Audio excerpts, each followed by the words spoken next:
Hi there. If you're a head teacher or a head of department and you're looking to shift the culture of your team and how people work together in your school, then you've come to the right place. In this video, I'll be explaining how we can use the Heartstyles philosophy to move the way we work together so that it's ineffective and unhealthy to something that's altogether more enjoyable place to work. So the first thing I'd like to do is to begin by showing you the Heartstyles model. And I'm going to go quite detailed to start with and then talk around the indicator itself. So let me share my screen with you to begin with.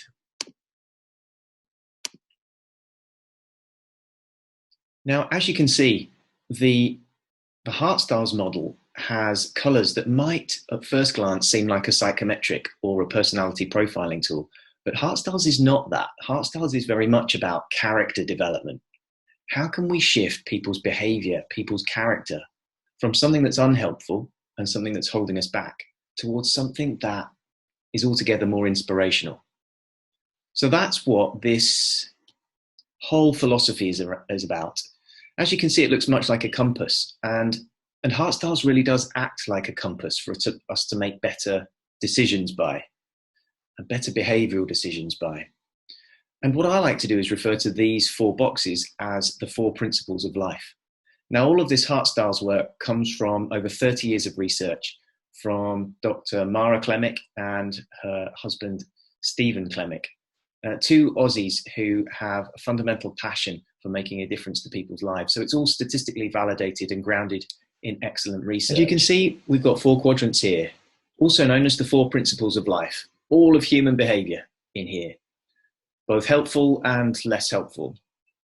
Now, one of the best things about Heartstyles is that it asks us to look beneath the surface of people and look into their heart, look into their character, and understand them for who they are, rather than making judgments of what people see on the outside.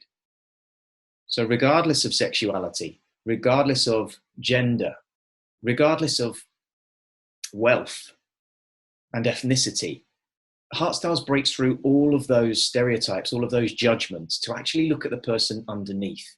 And in that regard, it's very, very useful, because Heartstyles can be used and is used in Malawi to help village elders, as much as it's used in Manchester to help organisations like KFC and Pound Stretcher with their culture, with their way of behaving and working with each other to make it more productive, more enjoyable and healthier. And I believe it could work for you in your school culture as well. So let's get back into the world of teaching. What you might find here is that you have some below the line behaviors. Now, when I say below the line, I mean this horizontal line through here from personal to others. Below the line is very normal. We can experience below the line behaviors ourselves every single day. And these tend to come from two different spheres. Down here in the green quadrant, we've got pride. I don't mean when you're proud of your kids or yourself or your work. I would class that as love. What I'm talking about here is negative pride, and that's all to do with my ego, pushing forward, pushing and striving and controlling. And so the way I see this playing out in schools is very much around pressure. You will get results. You must behave like this. So it's very much around rules. It's very much about having to be the best, having to hit the top of the league tables. And it's around me succeeding and others not. And that's why sarcasm is in here, the cynicism, the sarcasm. Sometimes we call it scarcasm, because even though we're intending to be funny, it's actually at someone else's expense. So we've got some passive aggressive tendencies in here, helping myself to feel better and others to not feel better about themselves. So we could also say bitchiness is in here. And perhaps you've experienced as a head teacher some eye rolling at the latest initiative, or some huffing and puffing at the latest Department for Education policies that have come through. And this is around how we're trying to push ourselves forward at others' expense. Dominating and bossy would also be characteristics that we might find in schools around this self-promoting quadrant. And it's green because it's all around just go, do it. Do it. I have to be the best. I'm going to strive for perfection, and I expect everyone else to do what I say. Over here, down here in the orange quadrant, we have fear-based behavior.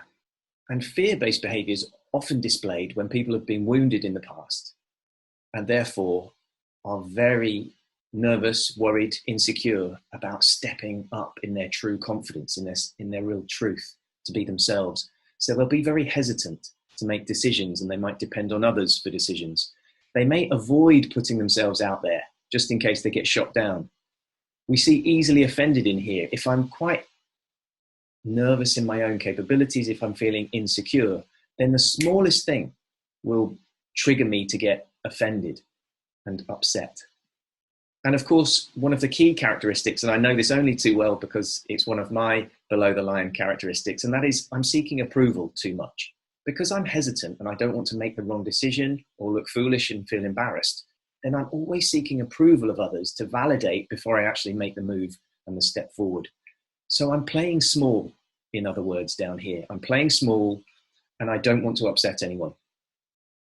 So you can see how these two characteristics below the line actually link with each other. Because if I don't get the approval, then I might try and, shall we say, control the situation so that I start to get some praise and start to get some approval and put myself in a better position to get the praise and approval that other people have that will make me feel better. So it's not one or the other. We tend to see a balance of both coming through all of us all the time. And as I say, this is ordinary, this is normal. There isn't any good or bad with any of this stuff. There's either less helpful or more helpful.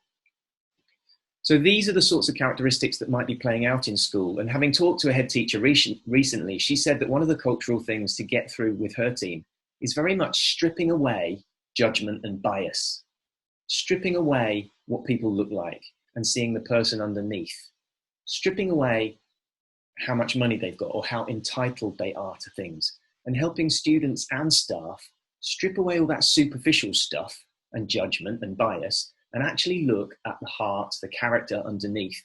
And so as you can already start to appreciate, Heartstyles is very good at that because it helps us to see the person inside, not what they look like on the outside.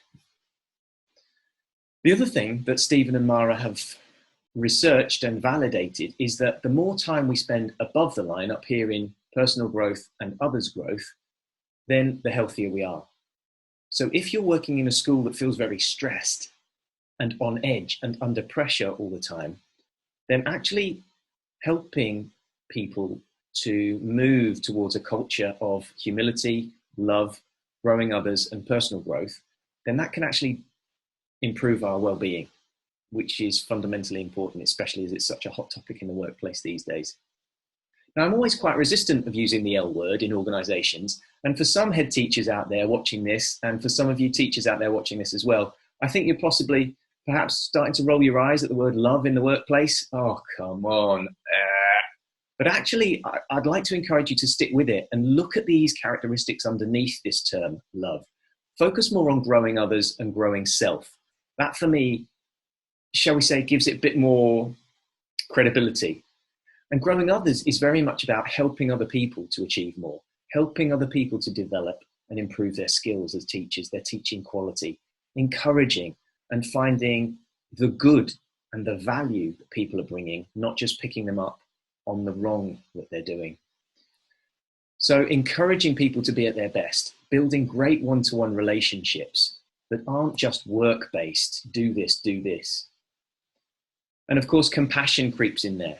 Because it's Heartstyles, there is this element of love underneath. And I don't mean sickening love, but there's a care for others. And certainly in this era of COVID-19, I think that's really come through in all of the community groups, the Facebook groups, the volunteering that's been going on.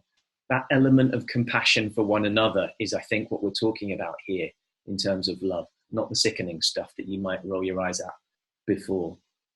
So growing others is a very important part of the culture we have in school, because if teachers are working individually for themselves, isolated and alone, then they're not able to help and grow others. Now, of course, they'll feel like that perhaps with some of the students, but this is about how we create a relationship between each other as a staff, as a team, not just the teacher-pupil relationship. So how can we develop each other? Now, Professor Matt O'Leary has been doing a great piece of work on this in C-Space, which is an educational research facility in Birmingham. And he's getting great teacher engagement through introducing teacher-on-teacher lesson observations. Now, the reason why, after he's worked on the coaching skills of the teachers to help them rather than tell, remember, we don't want to tell and control the outcome of the lesson, we want to encourage, inquire, and coach, then actually what he's found is there's a double benefit, because if you're a teacher and you're acting as a coach, observing another teacher's lessons, actually you're personally growing as well. You're growing yourself, you're observing how someone else is operating in the classroom, and then you're helping them to find their own improvements and quality improvements through their own pedagogy and the way they're working. So finally, over to this blue side, humility, personal growth. Humility isn't putting yourself last. It's about being secure and confident in yourself enough to walk alongside everybody, be that royalty or be that anyone in society, anyone in the hierarchy, the head, the cleaner. Humility is about having the confidence to stand eye to eye, to stand shoulder to shoulder with everybody, not putting yourself above or below anyone else, but as an equal. And to be an equal, it clearly means that you're doing the opposite of fear. To be an equal, it clearly means that you're not hiding yourself away, you're hiding your light. It means you're standing up in your own presence as your very best self.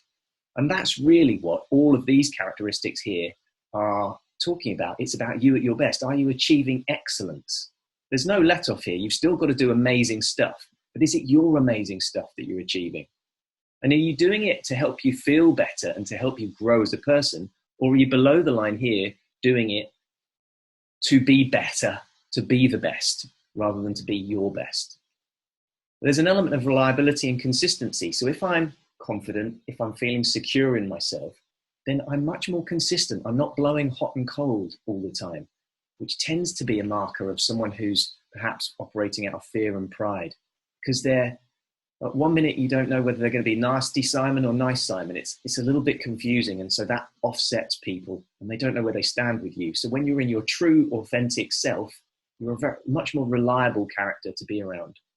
Transforming is, am I open and vulnerable to feedback, or feed forward, as I like to call it, something that's going to help you improve? Are you on the lookout for things to help you be better at your job, I suppose, to teach better? And that's again where Professor Matt O'Leary's work kicks in.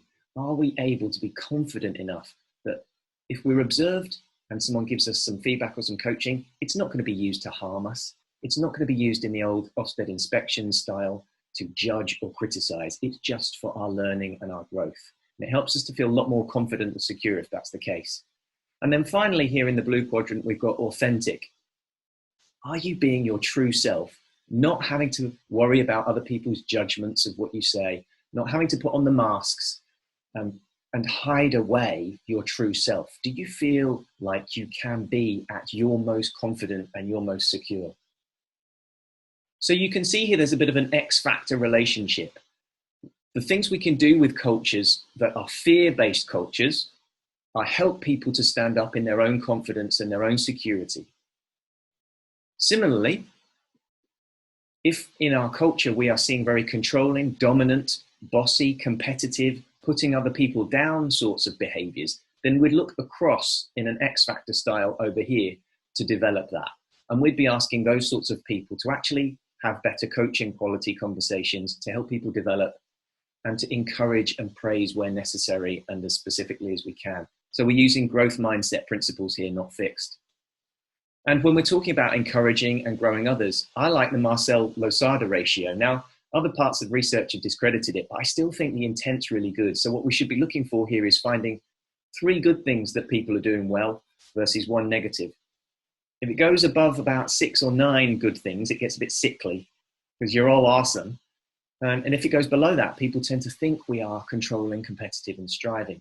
So catching people doing things right, I think, is the intention from this quadrant over here. Catching myself and knowing my strengths and skills, catching myself doing things right is one of the hallmarks of when we put a culture here in personal growth. As I said, Heartstyles can be really useful for schools, for head teachers, to help change the culture from a below the line culture here, which, let's face it, teachers have a hard job. There's a lot of pressure, there's a lot of stress to hit numbers, and yet in their heart of hearts, they know that learning is one of the fundamental meanings of life. So we know that some of the pressures are very difficult for teachers to work under. And we know that some of the cultures over time have got a bit tired, perhaps a bit cynical. Oh, we've seen it all before. We don't like change. And what Heartstyles has the capacity to do for your school is to actually visualize what we're looking to achieve. Because rather than stopping doing things, we're going to do more of the above the line activities to actually change the culture here. So we're going to be calling out when people are really stretching themselves and learning, when they're in the learning pit. We're going to be calling out all of the great things that people are doing that are in line with the values of the school. And we're going to be demonstrating our care of others, as well as demonstrating our own confidence and care of ourselves. So the more we can do above the line, the less stressful and the healthier our teams will be. Well, I hope that's been of use for you. If you would like to learn any more, please do connect with me on LinkedIn, or click on any of the other videos here, in which I'll be explaining more of the Heartstyles model and how we can use it in different scenarios. It's really versatile. And if you or your teams would like to complete the Heartstyles survey and get your own indicator, as mine is here, you can see all these different colored blocks represent my own indicator, my own personal development guide. And all of these change, right? I'm not set in this format at all. I've done my Heartstyles indicator with 6 months apart, and I come through with very different scores here. So there's always something for me to work on. It's very much a compass to help me move forward and help me live more of my life above the line. And if we ever get the chance to meet, I'll share some of the stories I've been through, some of the journey I've been on to take myself from self-protecting to being myself, my true self, more of the time. Anyway, please get in touch, like, share, and comment, and I'll see you again soon.